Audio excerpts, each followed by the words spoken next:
Morning everyone. बेटा आज जो हम शुरू करने वाले हैं वो 12th क्लास का फर्स्ट चैप्टर स्टार्ट करेंगे, electric Coulomb's law and electric field. ठीक है, लेकिन बेटा थोड़ा सा पहले उससे पहले जाने से पहले हम समझ लेते हैं जो 12th में आपके फिजिक्स के दो पेपर हैं। एक आपका लाइट और उसके बेसिस पे हमारा सेमीकंडक्टर डिवाइसेस, इलेक्ट्रिकल कम्युनिकेशन वगैरह के चैप्टर और पेपर है, और जो फर्स्ट पेपर है उसको हम बोलते हैं इलेक्ट्रोमैग्नेटिज्म। आपका फर्स्ट पेपर है वो हमारा होता है इलेक्ट्रोमैग्नेटिज्म।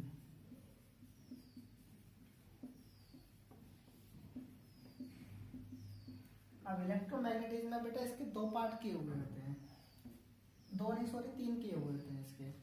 एक आपका आता है इलेक्ट्रोस्टैटिक्स,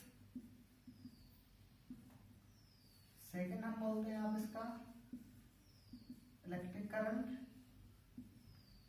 और लास्ट वाला हमारा होता है मैग्नेटिज्म।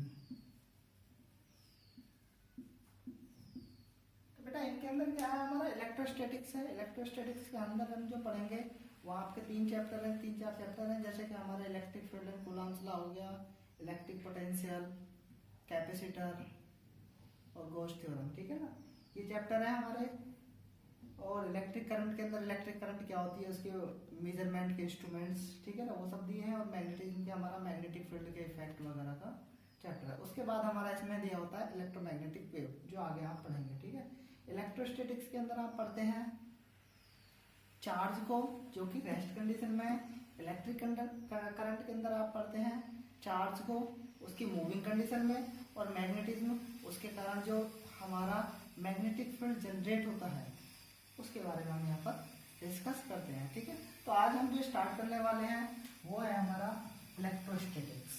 इलेक्ट्रोस्टैटिक्स का फर्स्ट पार्ट जो हमारा इलेक्ट्रोमैग्नेटिज्म है उसका फर्स्ट पार्ट हम स्टार्ट करेंगे, जो कि हमारा इलेक्ट्रोस्टैटिक्स। ठीक है, तो पहले हम इसी को समझेंगे इलेक्ट्रोस्टैटिक्स होता क्या है।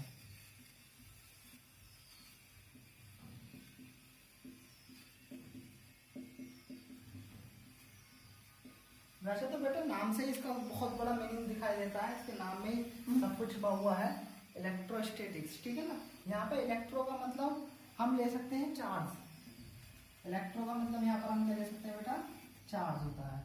और स्टैटिक्स मतलब उसकी एक ऐसी पोजीशन जिसमें वो मूव नहीं कर रहा है, मतलब रेस्ट पोजीशन। ठीक है ना, तो बेटा हम इसके अंदर क्या करते हैं, चार्ज की वो सारी की सारी प्रॉपर्टीज के बारे में जानते हैं जो कि उसकी रेस्ट कंडीशन में हमें मिलती हैं, जैसे हमारा electric field, electric force, potential. ठीक है ना, ये सब कंडीशन में जो हमें सारी की सारी जानकारी देगा चार्ज के बारे में रेस्ट कंडीशन में, उसकी वो ब्रांच हमारी फिजिक्स की क्या कहलाती है, इलेक्ट्रोस्टैटिक्स कहलाती है। ठीक है ना, तो क्या बोल सकते हैं हम बेटा, इसको बोल सकते हैं हम the branch of physics in which we deals with the study of force, electric potential, electric field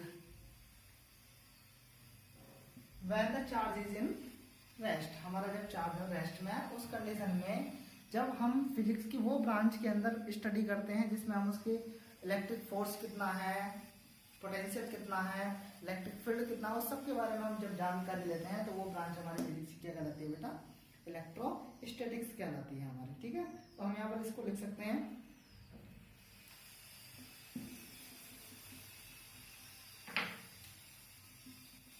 the branch of physics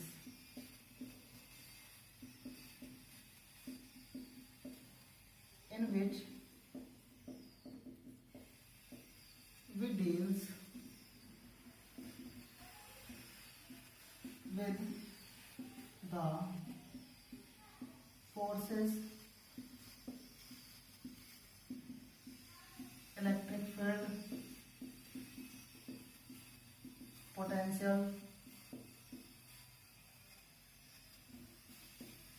when the charge is in static। बेटा फिजिक्स की वो ब्रांच जिसके अंदर हम फोर्स, इलेक्ट्रिक फील्ड, पोटेंशियल आदि के बारे में जानते हैं, कब, जब हमारा चार्ज स्टैटिक कंडीशन में होता है, तो वो ब्रांच फिजिक्स की क्या कहलाती है, हमारी इलेक्ट्रोस्टैटिक्स कहलाती है, इज नोन एज इलेक्ट्रोस्टैटिक्स।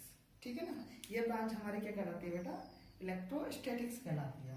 इसको हम क्या बोल सकते हैं, इस ब्रांच को हम इलेक्ट्रोस्टैटिक्स बोल सकते हैं हम। ठीक है, अब बेटा इसमें देखो एक थोड़ी सी कंडीशन है, ये नहीं है कि हमारा जब चार्ज अगर रेस्ट में है तो ये सब चीजें हमने निकाल ली, ठीक है ना। लेकिन आप ऐसा मानिएगा एक चार्ज है, ये सब आप पढ़ने वाले हैं, फोर्स इलेक्ट्रिक चार्ज के कारण कितना होता है, इलेक्ट्रिक फील्ड कितना होता है, पोटेंशियल क्या होता है, वो सब हम आप आगे के चैप्टर में सब पढ़ेंगे, ठीक है ना। लेकिन आप एक छोटी सी चीज देखिएगा, आपको ये तो पता होगा कि दो अगर हमारे पास एक ही जैसी ऑब्जेक्ट होते हैं तो उनके बीच में रिपल्सन होता है, और जो अलग अलग होते हैं तो उनके बीच में अट्रैक्शन होता है, ठीक है ना। तो उसी के बेस में हम निकालेंगे। लेकिन अगर मैंने बेटा ये चार्ज मेरा है, चार्ज को हम रिप्रेजेंट करते हैं क्यू से, ठीक है ना, ये चार्ज है मेरे पास।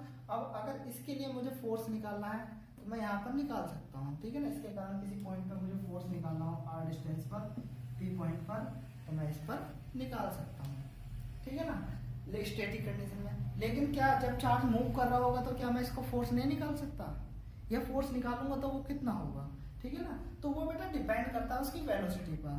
तो बेटा उसके लिए हम क्या लिखते हैं इसमें, अगर हमारा चार्ज स्मॉल वेलोसिटी के साथ मूव कर रहा है, अगर हमारा चार्ज स्मॉल वेलोसिटी के साथ मूव कर रहा है तब हम उस पर इलेक्ट्रोस्टैटिक्स के रूल्स अप्लाई कर सकते हैं। बट अगर हमारा देखो हम यहाँ पर जो बोलने वाले हैं वो ये बोलने वाले हैं कि चार्ज के कंडीशन में इलेक्ट्रोस्टैटिक्स कब कब हम अप्लाई करने वाले हैं। पहली कंडीशन तो यह है कि जब वो स्टैटिक में होगा, जब आप इलेक्ट्रोस्टैटिक के रूल्स अप्लाई कर सकते हैं। दूसरी कंडीशन आप क्या है, when the charge is moving with a small velocity,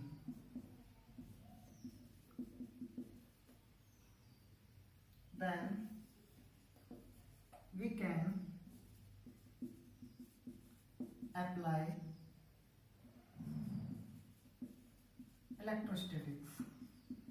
बेटा इस कंडीशन में जब हमारा चार्ज स्मॉल वेलोसिटी के साथ मूव कर रहा है, ठीक है ना, तो उस कंडीशन में भी हम क्या इलेक्ट्रोस्टैटिक्स अप्लाई कर सकते हैं। लेकिन ऐसी कौन सी कंडीशन है जिसमें हम इलेक्ट्रोस्टैटिक अप्लाई नहीं कर सकते हैं, तो बेटा उसकी दो कंडीशन होती हैं।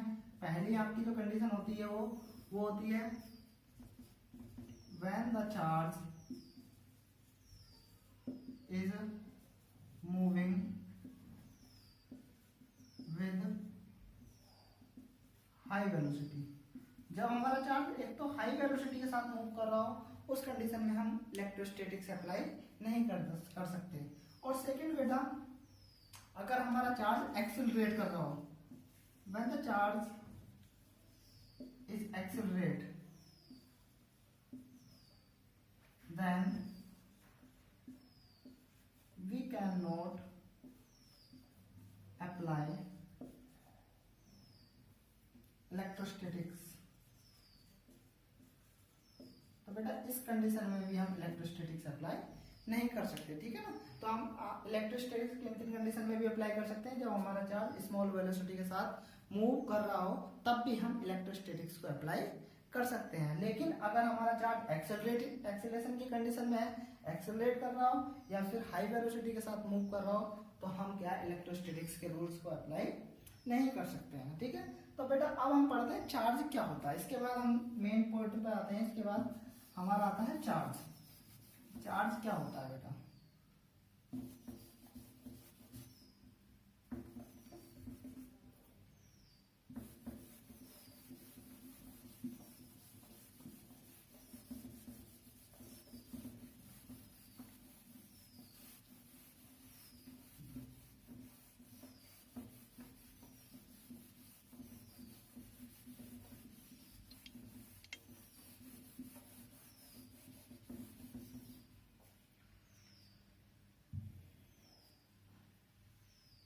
देखो बेटा हम बात करने वाले हैं किसके बारे में, चार्ज के बारे में, ठीक है ना। तो चार्ज क्या है बेटा, देखो हमारा जो चार्ज बोला जाता है किसी भी पार्टिकल की या किसी भी बॉडी की एक ऐसी कैरेक्टरिस्टिक्स है जो उसको उसके द्वारा इलेक्ट्रिक फील्ड में या इलेक्ट्रिक फील्ड